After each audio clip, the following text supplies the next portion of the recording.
Hello दोस्तों, clear it with मॉक्स में आपका स्वागत है। आशा करता हूँ आप सब ठीक होंगे। आज के इस 5th मॉक टेस्ट में हम इकोनॉमी के 20 क्वेश्चन डिस्कस करेंगे। तो चलिए शुरू करते हैं। Question number 1, which of the following is used for the measurement of distribution of income. So इस क्वेश्चन का राइट आंसर है option C, Gini Lorenz curve. Lorenz curve एक इकोनॉमी में कितनी वेल्थ और इनकम की इनइक्वालिटी है वो दर्शाता है, जिसमें गिनी कोफिशिएंट अगर 0 होता है तो वो परफेक्ट इक्वालिटी बताता है, अगर गिनी कोफिशिएंट 1 होता है तो वो परफेक्ट इनइक्वालिटी बताता है। रिमेनिंग ऑप्शंस भी देख लेते हैं। लाफर का गवर्नमेंट की टैक्स रेट वर्सेस गवर्नमेंट की टैक्स रेवेन्यू कलेक्शन के बारे में बताता है। एंजल्स लॉ एक इकोनॉमिक थ्योरी है जो बताती है कि इफ किसी इंडिविजुअल की इनकम जो है इंक्रीज हो जाती है तो उसकी फूड कंजप्शन की स्पेंडिंग जो है वो कम हो जाती है। For example, let us suppose किसी पर्सन की पहले इनकम 500 थी तो वो फूड पे कंजप्शन 300 कर रहा था। अगर उसी सेम पर्सन की इनकम बढ़ा के 5000 हो जाती है तो अभी भी वो पर्सन फूड पे स्पेंडिंग जो है 500 करेगा, तो वो कंपेरेटिवली उसके टोटल इनकम का बहुत कम परसेंटेज है। तो ये डिफाइन करता है Engel's law. Next is Philip curve भी एक इकोनॉमिक कंसेप्ट है जो बताता है relationship between unemployment and inflation. Philip curve बताता है कि अगर किसी इकोनॉमी में अनएम्प्लॉयमेंट इंक्रीज कर रही है तो उसकी इन्फ्लेशन जो है डिक्रीज होगी। अगर लोग बेरोजगार ज़्यादा हैं तो वो उनके पास पैसा नहीं है तो वो कम खर्चेंगे, तो ऑटोमेटिकली प्राइसेस प्रोडक्ट्स के डाउन हो जाएंगे। और इसके अपोजिट अगर अनएम्प्लॉयमेंट डिक्रीज होती है, लोगों के पास पैसा आ जाता है, लोग फिर ज़्यादा खरीदेंगे और इन्फ्लेशन उस केस में इंक्रीज हो जाएगी। Question number 2, India is regarded as a country of demographic dividend. This is due to, इस क्वेश्चन का राइट आंसर है option B, it's high population in the age group of 15 to 64 years. जो 15 से 64 years वाला age group होता है वो एक कंट्री का डेमोग्राफिक डिविडेंड कहलाता है। Next question number 3, which one of the following is not a part of service sector. Service sector, it means tertiary sector also. Both are same. So इस question का right answer है option B, construction, because construction secondary sector का part है जिसे industry sector भी कहते हैं, and remaining 3 are from tertiary sectors. Question number 4, among the following who are eligible to benefit from MNREGA. So इस question का right answer है option D, adult members of any household. Any household मतलब कोई भी adult जो 18 as से above है, सो वो मनरेगा में काम कर सकता है और उसका बेनिफिट उठा सकता है। Question number 5, which one of the following types of unemployment is common in Indian agriculture. So इस क्वेश्चन का राइट आंसर है ऑप्शन ए, सीजनल अनएम्प्लॉयमेंट।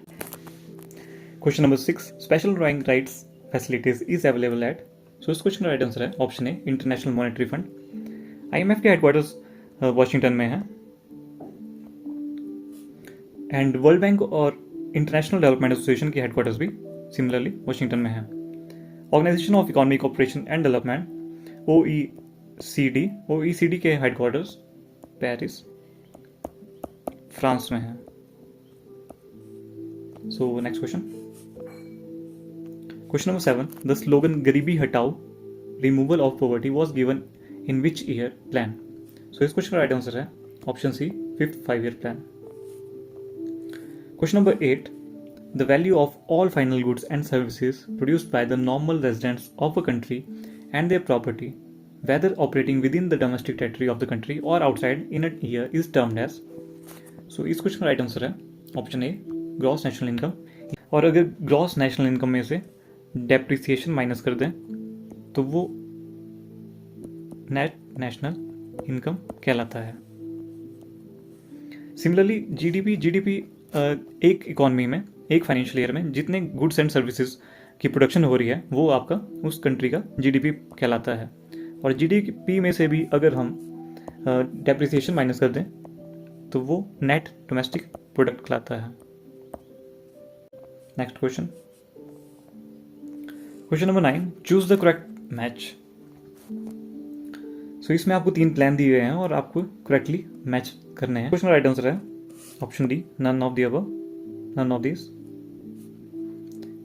क्योंकि गांधीयन प्लान श्रीमन अग्रवाल नारायण जी ने दिया था, people's plan MN Roy ji का दिया हुआ है, और सर्वोदय प्लान श्री जयप्रकाश नारायण जी ने लाया था।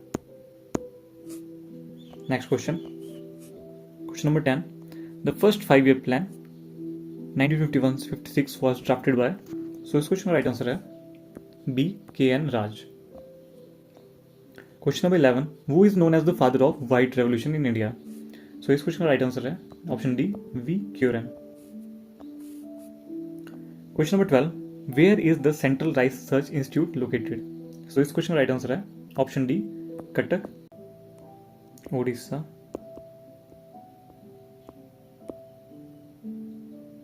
Next question, question number 13, which of the following brings out consumer price index number for industrial worker, so इस क्वेश्चन का राइट आंसर है the labour bureau. Labour bureau आपका consumer price index number release करता है। Question number 14, the monetary and credit policy is announced by which of the following, monetary policy और credit policy RBI announce करता है। Question number 15, which of the following is called a banker's cheque, so इसको question का right answer है option A demand draft को banker's cheque भी कहा जाता है। Question number 16, state Bank of India was previously known as, so इस question का राइट आंसर है option C Imperial Bank of India. Imperial Bank of India को जुलाई 1, 1955 को रीनेम कर दिया गया था, और रीनेम करके इसका नाम SBI पड़ गया था। Next question, RRBs are owned by, so इस क्वेश्चन का राइट आंसर है option D jointly by all of the above. इसमें ओनरशिप का डिस्ट्रीब्यूशन सेंट्रल गवर्नमेंट के पास 50% ओनरशिप रहती है, स्टेट गवर्नमेंट के पास 15% और स्पॉन्सर बैंक के पास 35% ओनरशिप रहती है। Question number 18, which bank is limited to the needs of agriculture and rural finance, इस क्वेश्चन का राइट आंसर है option B NABARD।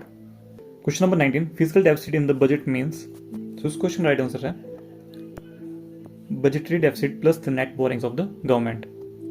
Next question, question number 20, human development report for each year at global level is published bye, so इस question का answer आप सब मुझे comment section में दीजिएगा, इसका आंसर मैं आपको टेलीग्राम में अपडेट कर दूंगा। सो दैट्स इट, आशा करता हूँ आपको लेक्चर पसंद आया होगा।